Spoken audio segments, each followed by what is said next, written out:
Good morning to all.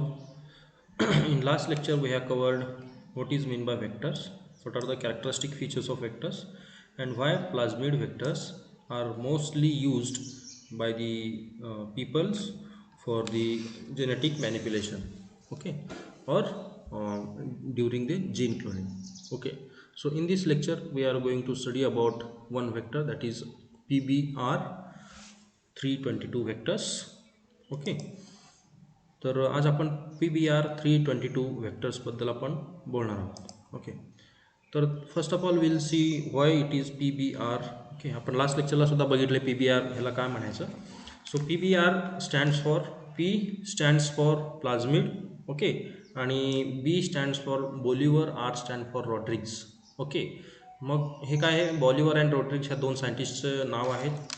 आणि P हे प्लाझ्मिड, म्हणजे प्लाझ्मिडचं काय केलं त्यांनी, मॉडिफिकेशन केले त्या प्लाझ्मिड व्हेक्टरमध्ये आणि त्यांच्यापासून एक नवीन व्हेक्टर बनवला, त्याला नाव दिलं आहे PBR 322 व्हेक्टर्स. ओके, तर Bolivar and Rodriguez engineer this plasmid in year 1977. एक म्हणजे 1977मध्ये पहिल्यांदा व्हेक्टर्स बनवलं यांनी. PBR त्याला नाव दिलं आहे, सिरियल नंबर आहे 322 is a serial number. So and this is one of the first artificial cloning vector constructed. म्हणजे सुरुवातीला आर्टिफिशियल पहिल्यांदा जे कन्स्ट्रक्शन करण्यात आलं व्हेक्टर्स, आर्टिफिशियल व्हेक्टर्स.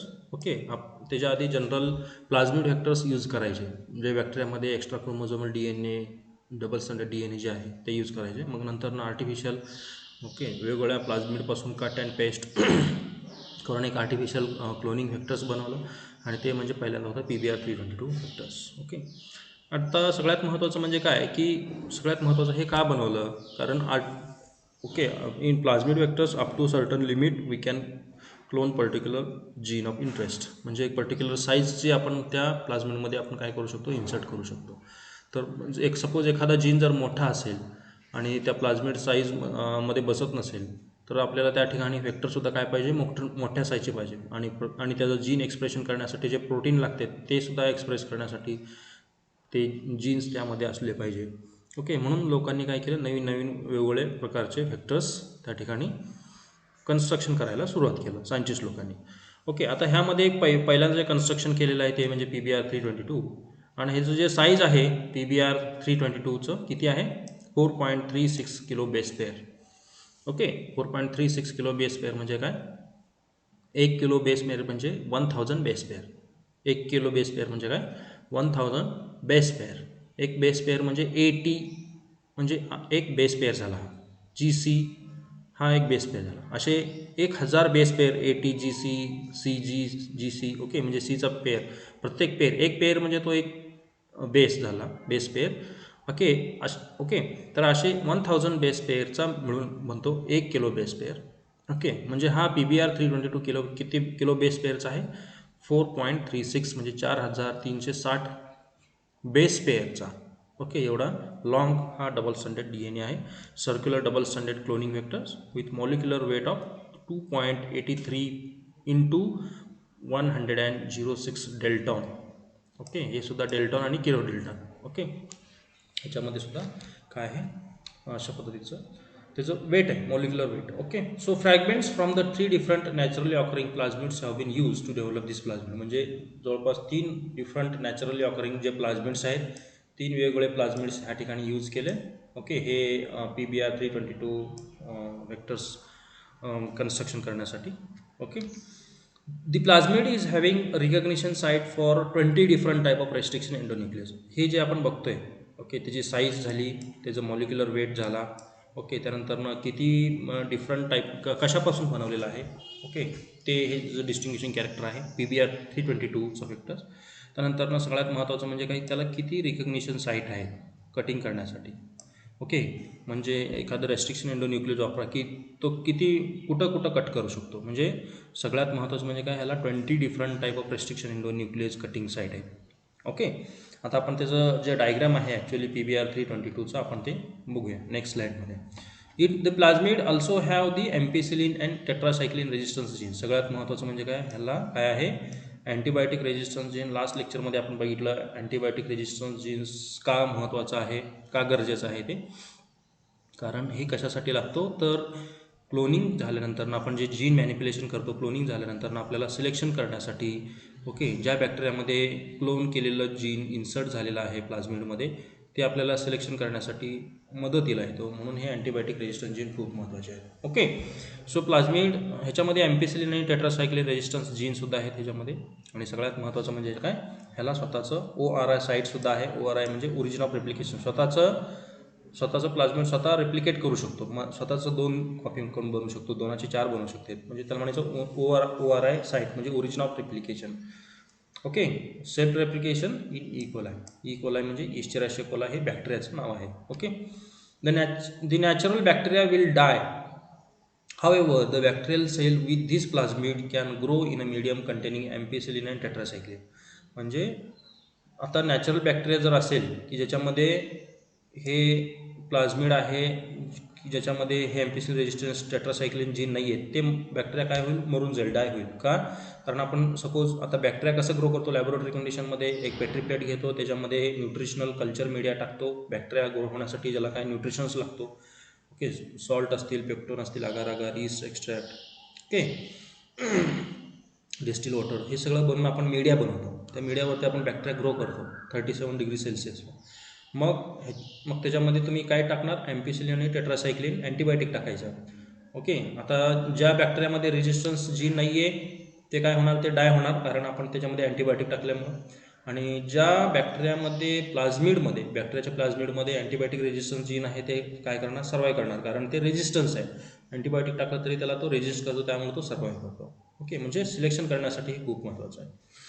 नंतर recombinant DNA carrying the desired gene is carried through the plasmid inside the bacterial cell. The gene insert is cloned inside the cell which gives this product, that is protein. म्हणजेच काय की ज्या प्लाझ्मिडमध्ये तुमचं successfully, suppose हा तुमचा प्लाझ्मिड आहे, त्यानंतर त्याच्यामध्ये तुमचं जीन ऑफ इंटरेस्ट म्हणजे तेवढाच हा ग्रीन कलरचं तुमचं जीन ऑफ इंटरेस्ट त्याच्यामध्ये तुम्ही इन्सर्ट केलेला आहे. ओके, हा इन्सर्ट केलेला जीन बॅक्टेरियाच्या सेलमध्ये सक्सेसफुली जर व्यवस्थित त्याच्यामध्ये ट्रान्सफर झाला तर ते बॅक्टेरिया काय करेल, तो जीन एक्सप्रेस करेल आणि एवढ्याच जीनपासून, हे जे ग्रीन कलर ह्या ठिकाणी मी दाखवलेलं आहे, एवढ्याच जीनपासून एखादं प्रोटीन तयार होईल. आणि ते प्रोटीन ते वेगवेगळ्या फंक्शनसाठी आपलं जीन ऑफ इंटरेस्ट असेल, ते प्रोटीनचं प्रोडक्ट काय पण असू शकेल. ओके, स्ट्रेस रेजिस्टन्सचा प्रोटीन असेल तो, किंवा फ्लावर करलचा प्रोटीन असेल. ओके, वेगवेगळ्या ठिकाणचं जे प्रोटीन असेल, वेगवेगळ्या एन्झायमॅटिक रिॲक्शनमधला एखादा प्रोटीन असेल. ओके, किंवा तो एन्झाईम म्हणून तरी काम करत असेल तो प्रोटीन, असं आपलं जीन ऑफ इंटरेस्ट. ओके, तर अशा पद्धतीनं हे काय आहेत, हे PBR 322चं काय आहे, these all are the distinguishing character. Okay, आता ॲक्च्युअली आपण PBR 322चं डायग्राम बघूया. ओके, तर PBR 322 हा व्हेक्टर आहे, डबल स्टँडर्ड DNA मॉलिक्यूल. हा डायग्रॅमॅटिकली स्केच केले आहे अशा पद्धतीनं. तर हे जे ORI साईट आहे, ह्या ठिकाणी ORI लिहिलेलं आहे. हे ORI म्हणजे काय, ओरिजिन ऑफ रेप्लिकेशन. म्हणजे इथून तो DNAचा रेप्लिकेशन स्टार्ट झाला की ह्याच्यापासून इकडं रेप्लिकेशन होत होणार, हा सुद्धा रेप्लिकेशन होणार, आणि यांच्यापासून एकाचे 2 असे प्लाझ्मिड तयार होणार. त्यानंतर NDE हे काय आहे, हे रेस्ट्रिक्शन एंडोन्यूक्लियस कटिंग साईट आहे. ओके, हे बाकीचे जे आहेत ब्ल्यू कलरचे जेवढे मार्क केलेले आहेत हे सगळे PST1, EcoR1, HIND3, EcoR5, MAM-H1, त्यानंतर SAL1, these are the restriction endonuclease cutting site. म्हणजे त्या ठिकाणी आपण वेगवेगळे रेस्ट्रिक्शन एंडोन्यूक्लियस आपण यूज करून ते DNAला, डबल स्टँडर्ड DNAला आपण कट करू शकतो. ओके, रेस्ट्रिक्शन एंडोन्यूक्लियस काय आहे, ते कसं कट करतो ते आपण मागच्या लेक्चरमध्ये आपण बघितले. Okay, type of enzymes which are used in a gene क्लोनिंगमध्ये आपण ते सगळं डिटेल स्टडी केलेलं आहे. Okay, next part is the ampicillin आणि टेट्रासायक्लिन जीन. ओके, ह्या ठिकाणी हा एम्पिसिलिन रेजिस्टन्स जीन आहे. हा एवढा जे ब्लॅक कलर आहे ते एम्पिसिलिन रेजिस्टन्स जीन कोड करतो ह्या ठिकाणी एवढ्या रिजनचा. आणि एवढा रिजन जे आहे ते म्हणजे TET म्हणजे टेट्रासायक्लिन रेजिस्टन्स जीन. एवढा जे ह्या प्लाझ्मिडचं जीन आहे तो टेट्रासायक्लिन रेजिस्टन्स करणारं ते प्रोटीन बनवतो. त्यामुळे ते टेट्रासायक्लिन जरी मीडियामध्ये टाकलं तरी तो सर्वाईव्ह करतो. Okay, so this is all about the PBR 322. 4361 base पेअरचा हा प्लाझ्मिड व्हेक्टर आहे. ओके, तर हे काय आहे त्याचं डिस्टिंग्विशिंग, त्याचं डायग्रॅमॅटिक स्केचेस आहे. ओके, आपण त्याचं डिस्टिंग्विशिंग कॅरेक्टर आपण बघितलं. ओके, नेक्स्ट व्हेक्टर्स बघणार आहोत ते म्हणजे PUC18. ओके, आता हे जर PUC18 का नाव दिलेलं आहे, P stand for again plasmid, U stand for university of California, C म्हणजे कॅलिफोर्निया, म्हणजे युनिव्हर्सिटी ऑफ कॅलिफोर्नियामध्ये पहिल्यांदा हे प्लाझ्मिड तिथल्या प्रोफेसर लोकांनी हे काय केलं, व्हेक्टर्स कन्स्ट्रक्ट केलं. ओके, म्हणून त्याला नाव दिलेलं आहे PUC-18. ओके, आता हे सुद्धा आर्टिफिशियल प्लाझ्मिड आहे. ओके, वेगवेगळ्या ऑर्गॅनिझमपासून, वेगवेगळ्या प्लाझ्मिडपासून हे काय केलं, कट पेस्ट करून पार्ट वापरून हे आर्टिफिशियली कन्स्ट्रक्शन केलेलं आहे पहिल्यांदा PUC-18. So this artificial plasmid PUC-18 has been constructed to include gene for antibiotic resistance and that is ampicillin and the gene and also its promoter for enzyme beta galactosidase. सगळ्यात महत्त्वाचं म्हणजे काय, ह्याच्यामध्ये काय आहे, अँपिसिलिन रेजिस्टन्स जीन आहे. Okay, सगळ्यात महत्त्वाचं. आणि ह्याच्यामध्ये एक जीन एन्झाईम्स आहे, ते म्हणजे एक जीन आहे तो प्रोमोटरचा, ते काय कोड करतो, बीटा गॅलॅक्टोसाइडेज. त्याला नाव आहे लॅक-झेड. जीनचं नाव आहे लॅक-झेड. ओके, तो काय कोड करतो, एन्झाईम कोड करतो. त्यापासून एन्झाईम बनतो बीटा गॅलॅक्टोसाइडेज नावाचा एक एन्झाईम. ओके, तो गॅलॅक्टोजला बीटा गॅलॅक्टोसाइडेज एन्झाईम काय करतो, तो गॅलॅक्टोजला ब्रेकडाऊन करतो, ग्लुकोज आणि फ्रुक्टोज त्याच्यापासून. ओके, म्हणजे हे दोन त्यांच्यामध्ये काय आहेत, हे PUC-18मध्ये दोन महत्त्वाचे जीन्स आहेत. ओके, म्हणजे हे एक डिस्टिंग्विशिंग कॅरेक्टर आहे PUC-18च्या. This is a unique plasmid as it carries lac Z gene containing polylinker region. सगळ्यात महत्त्वाचं, लॅक-झेड जीनमध्ये पॉलिलिंकर रिजन आहे. पॉलिलिंकर रिजन म्हणजे काय, की त्याच्यामध्ये मल्टिपल रेस्ट्रिक्शन एन्झाईम. ओके, ह्याचं जर आपण डायग्राम बघितलं लॅक-झेडचं, आपण नेक्स्ट स्लाईडमध्ये बघूया, जो ॲक्च्युली व्हेक्टरचं कसं कन्स्ट्रक्शन केलेलं आहे आणि त्याच्यामध्ये कुठले कुठले रिजन्स आहेत.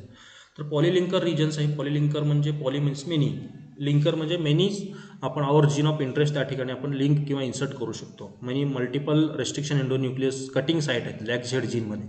म्हणजे लॅक-झेड जेवढा जीनचं साईट आहे त्यामध्ये आपण मल्टिपल वेगवेगळ्या इंडोन्यूक्लियस वापरून, रेस्ट्रिक्शन इंडोन्यूक्लियस वापरून ते जीन तेवढ्याच ठिकाणी लॅक-झेडला कट करू शकतो आणि त्या ठिकाणी आपलं जीन ऑफ इंटरेस्ट आपण त्या ठिकाणी इन्सर्ट करू शकतो. हे सगळ्यात महत्त्वाचं आहे.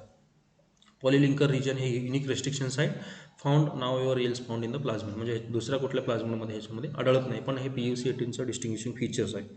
तर digestion with any one of the restriction endonucleases will make single cut with okay which linearize the plasmid DNA. सगळ्यात महत्त्वाचं म्हणजे काय, एक तुम्ही रेस्ट्रिक्शन इंडोन्यूक्लियस वापरला, ओके, तर तो सर्क्युलर डबल स्टँडर्ड DNA काय होईल, लिनियराइज होईल. बरोबर की नाही. फॉर एक्झाम्पल, हा सर्क्युलर डबल स्टँडर्ड, हा सर्क्युलर DNA आहे, ह्याला तुम्ही ह्या ठिकाणी कट केला. ह्या ठिकाणी कट केल्यानंतर हा काय होईल, असं सरळ होईल. बरोबर की नाही. तर अशा पद्धतीनं हे काय करतो, लिनियर होईल. Allow it recombine with foreign DNA. त्यामुळं फॉरेन DNAला हा रिकंबाईन करेल आणि आपण त्याला लायगेज एन्झाईम वापरून त्या आपण काय करू शकतो, ते रिजॉईन करू शकतो. ओके, तर हे डिस्टिंग्विशिंग कॅरेक्टर काय आहे PUC-18चं व्हेक्टर्स. ओके, सगळ्यात महत्त्वाचं म्हणजे काय, त्याच्यामध्ये अँपिसिलिन रेजिस्टन्स जीन आहे.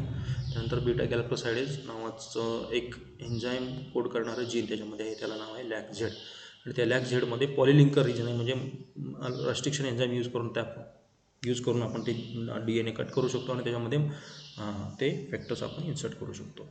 ओके, तर हे PUC-18चं काय आहे, हे डायग्राम आहे. ह्याच्यामध्ये बघा ग्रीन कलरच्या ह्या ठिकाणी दाखवले ते म्हणजे अँपिसिलिन रेजिस्टन्स जीन आहे, हा ग्रीन कलर एंटायर. त्यानंतर PMB1 ORI म्हणजे हा स्वतःचा ओरिजिन ऑफ रेप्लिकेशन. ओके, त्यानंतर हे लॅक-झेड जीन आहे, ओके, जे ब्ल्यू कलर आहे. त्यानंतर MCX multiple cloning site, MCX म्हणजे ओके, ह्याच्यामध्ये काय आहे, मल्टिपल क्लोनिंग साईट. म्हणजे हे ब्ल्यू कलर इथंपर्यंत आहे, इथून ते इथंपर्यंत. तर ह्या हे एवढा, म्हणून ह्याला लॅक-झेड जीनमध्ये ह्या एवढा जे रिजन आहे त्याला आपण मगाशी म्हणलं पॉलिलिंकर रिजन. म्हणजे एवढ्याच रिजनमध्ये बघा किती आपण डिफरंट टाईपचे रिस्ट्रिक्शन एन्झाईम यूज करू शकतो. एवढ्या वेगवेगळ्या, हे these are all are the different type of restriction endonuclease we can use for cutting this region. की एवढ्याच रिजनला किती कटिंग म्हणजे रेस्ट्रिक्शन एंडोन्यूक्लियस कट करतो स्पेसिफिकली. ओके, आणि त्यानंतर पिंक कलरचे दाखवले ते लॅक-आर बाइंडिंग साईट आणि PLAC हा रेड कलरचा साईट आहे. ओके, तर हा किती बेस पेअरचा आहे, सगळ्यात महत्त्वाचं म्हणजे काय, 2686 बेस पेअरचा आहे. ओके, म्हणजे 2.686 किलो बेस. ओके, आपण मगाशी बघितलं 1 kilo base is equal to 1000 base pair. Okay, म्हणजे 2686 म्हणजे 2.68 किलो बेस. बरोबर. तर हे काय आहे, overall the structure of PUC-18 vectors. Okay. आता नेक्स्ट पार्ट आपण जे बघणार आहे ते म्हणजे काय, फाज व्हेक्टर. ओके, आपण दोन व्हेक्टर्स बघितले, एक PBR322 व्हेक्टर्स, दुसरं जे बघितलं आपण PUC18 व्हेक्टर्स, तिसरं जे व्हेक्टर आहे ते म्हणजे फाज व्हेक्टर्स लास्ट. ओके, तर हे काय आहे, linear DNA molecules derived from the bacteriophage lambda, सगळ्यात महत्त्वाचं. आता हे जे फाज व्हेक्टर जे बनवलं हे सुद्धा आर्टिफिशियल व्हेक्टर आहे. हे कशापासून बनवलेलं आहे, बॅक्टेरोफाज लॅम्बडा म्हणजे व्हायरसपासून, व्हायरसच्या DNA पासून हे बनवलेलं आहे. Okay, it can be replaced with foreign DNA without disturbing is life cycle. म्हणजे ह्याच्यामध्ये आपण सुद्धा व्हायरसचं DNA वापरून सुद्धा आपण व्हेक्टर बनवू शकतो आणि त्याच्यामध्ये सुद्धा फॉरेन DNA आपण म्हणजे आपण जीन ऑफ इंटरेस्ट आपण त्यामध्ये इन्सर्ट करून त्याचं without any life cycle disturb न करता त्या व्हायरसमध्ये आपण ते आवर जीन ऑफ इंटरेस्ट मल्टिप्लाय करू शकतो. कारण व्हायरस हे फास्ट मल्टिप्लाय होणारे ऑर्गॅनिझम आहे, बरोबर की नाही. त्यामुळं सायंटिस्ट लोकांनी व्हायरसच्या DNA पासून सुद्धा काय बनवलं, व्हेक्टर बनवलं, त्याला नाव दिलं फाज व्हेक्टर्स. तर ते कशापासून बनवलं, बॅक्टेरोफाज लांबडा नावाचं व्हायरस आहे त्याच्यापासून ते बनवलेलं आहे. So phage lambda and M13 have been extensively used as a cloning vector. सगळ्यात महत्त्वाचं म्हणजे काय, M13 दुसरं एक आहे आणि फाज लांबडा हे जास्त करून यूज करणारं वापरलं जाणारं व्हेक्टर्स आहे. ओके, आता फाज लांबडा त्यामध्ये बघूया ह्या लेक्चरला आपण. सो फाज लांबडा हे DNA जवळपास 48.6 किलो बेस पेअर लॉंग एवढा आहे त्याची साईज, ह्याचे डिस्टिंग्विशिंग कॅरेक्टर. आणि सगळ्यात महत्त्वाचं, it had single standard 12 base extension at each and. म्हणजे दोन्ही साईडला, राईट साईड आणि लेफ्ट साईडला दोन्ही साईडला काय आहे, 12 बेसचा एक्सटेन्शन आहे एक्स्ट्रा. ओके, जसं की ATT GC हे काय आहेत, हे बेस पेअर आहेत. AT GC हे बेस पेअर आहेत. ओके, म्हणजे एका साईडला ते काय आहेत, हे 12 बेस पेअर आहेत म्हणजे दोन्ही साईडला DNAच्या. Okay, so which is complementary to each other. सगळ्यात महत्त्वाचं म्हणजे ते कॉम्प्लिमेंटरी, म्हणजे डायग्राममध्ये तुम्हाला दाखवतो नेक्स्ट ह्याच्यामध्ये की ते काय आहेत, हे त्याला सर्क्युलर तुम्ही बनवलं तर ते कॉम्प्लिमेंट होते, म्हणजे ते एकमेकाला काय होते, ते पेअर होते. ओके, आणि कॅन बेस पेअर अँड सर्क्युलराइज, आणि इझिली ते काय होतो, सिंगल लाईन असलेलं हे जे DNA स्टँड आहे ते काय इझिली सर्क्युलर होत होतो, कारण ते कॉम्प्लिमेंटरी असल्यामुळं. So these free ends are called cohesive or sticky ends. त्याला काय म्हणायचं, कोहिजिव्ह किंवा स्टिकी एंड्स, कारण ते एकमेकाला ते पेअर होते म्हणून त्याला स्टिकी एंड असं म्हटलं आहे. त्यानंतर सगळ्यात महत्त्वाचं, ह्याच्यामध्ये जे 20 किलो बेस पेअरचा जो DNA आहे हे नॉन इसेन्शियल पार्ट आहे. ओके, टोटल किती बेस पेअरचा हा फॅक्टर आहे, 48.6 किलो बेस पेअर लॉंग आहे. आणि त्यामधलं 20 किलो बेस पेअर हे नॉन इसेन्शियल पार्ट आहे. त्यामुळं हे नॉन इसेन्शियल पार्ट आपण कट करून आपण 14 आपलं ऑरिजिन ऑफ इंटरेस्ट म्हणजे ते आपण त्यामध्ये इन्सर्ट करून, ओके, ते आपण काय करू शकतो, बॅक्टेरोफाजमध्ये आपण ते एक्सप्रेस करू शकतो. ओके, हे सगळ्यात महत्त्वाचं आहे, हे distinguishing character. 20 kilo base pair हे नॉन इसेन्शियल पार्ट आहे. So this produces replacement vector. This non essential region can be removed by restriction enzyme. Okay, म्हणजे वेगवेगळे रेस्ट्रिक्शन एन्झाईम यूज करून आपण काय करू शकतो, ते कट करू शकतो. ओके, आणि आपलं foreign DNA can be easily inserted in this region. Okay, आता हे कसं ओव्हरऑल डायग्रॅमॅटिकली काय आहे, आता फॉर एक्झाम्पल हे काय आहे, व्हेक्टरचं तुमचं DNA, ते बॅक्टेरोफाजचं व्हेक्टरचं DNA आहे डबल स्टँडर्ड. आपण ह्या ठिकाणी जे ॲरो केलेलं आहे ह्या ठिकाणी आपण काय करू शकतो, रेस्ट्रिक्शन एन्झाईम यूज करून त्याला आपण कट करू शकतो. फॉर एक्झाम्पल ह्या ठिकाणी रेस्ट्रिक्शन एंडोन्यूक्लियस यूज केला आणि त्याला 3 पार्टमध्ये कट केलं, 1, 2 आणि 3. ओके, त्यानंतरनं हे कट केल्यानंतरनं आपण हा सपोज हा इंटरनल जे पार्ट आहे ते नॉन इसेन्शियल पार्ट आहे असं कन्सिडर करूया. आणि हे we can easily remove this internal fragment. Okay, non essential part आपण काढून टाकलं म्हणजे हा पार्ट आणि हा पार्ट राहिला आणि मधला जे पार्ट आहे हा पार्ट. ओके, हे पार्ट तुमचं फॉरेन जे जीन आहे, म्हणजे फॉरेन DNA म्हणजे ऑरिजिन ऑफ इंटरेस्ट. ओके, जे जीन आपल्याला ते ज्या जीनचं प्रोडक्ट तुम्हाला पाहिजे ते जीन ह्या ठिकाणी आपण काय करू शकतो, इझिली ओके इन्सर्ट करू शकतो. हे फॉरेन DNA आहे, मग हे फॉरेन DNA आणि DNA लायगेज ह्याच्यामध्ये टाकायचं एका टेस्ट ट्यूबमध्ये. ओके, मग हे फॉरेन DNA काय होईल, ह्या दोन्ही DNAच्या आतमध्ये इन्सर्ट होईल आणि त्याला लायगेशन केलं की हे जॉईन होईल आणि ते DNA ह्या बॅक्टेरोफाजमध्ये काय करायचं, ते बॅक्टेरोफाज तुम्ही बॅक्टेरियाला इन्फेक्शन करायला दिलं, ते काय होतील, मल्टिप्लाय होतील इकोलायमध्ये आणि त्याचे नंबर ऑफ कॉपीज बनतील की ज्याच्यामध्ये हे तुमचं जीन ऑफ इंटरेस्ट आहे. तर अशा पद्धतीने बॅक्टेरोफाज व्हेक्टर्स यूज करून त्याचं मल्टिप्लिकेशन केलं जातं जीन ऑफ इंटरेस्ट, आणि ते जीन क्लोनिंगसाठी, जीन मॅनिप्युलेशनसाठी अशा पद्धतीने व्हेक्टर यूज केलं जातं. Okay, so this is all about bacteriophage vectors. Okay, so today we have seen three different type of vectors. एक आहे PBR322 vectors, PUC18 vectors आणि bacteriophage lambda vectors. Okay, so remaining vectors we will see in the next lecture.